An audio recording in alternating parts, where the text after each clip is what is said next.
American support will only prolong the agony of the Kyiv regime, said the Russian ambassador to the U.S., after Washington announced £333 million in fresh military aid today. Shells for mobile rocket launchers and howitzer artillery cannons, as well as a bridge-launching tank, were promised to Ukraine earlier this evening. Now Ambassador Anatoly Ivanovich has repeated Russian threats that foreign weapons which fall into Ukrainian hands on the battlefield will be destroyed. Washington stands behind those who shot civilians, which means it is responsible for these atrocities.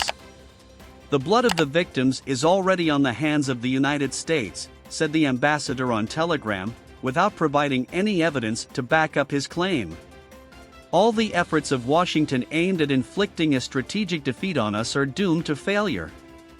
The Russian Federation is confidently moving towards the fulfillment of its goals. Our troops protect the fatherland from an unprecedented threat. Sergei Lavrov faced laughter and groans from the audience as he spoke in New Delhi earlier today.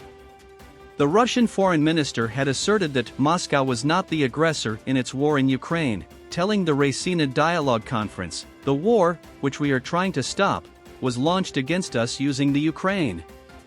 He paused briefly as the crowd laughed at his comments, but then carried on.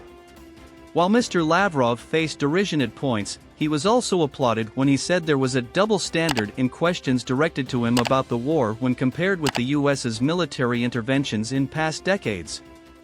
Russian ally Belarus has sentenced a Nobel Peace Prize winner to 10 years in prison following a trial labeled a sham by the US and EU.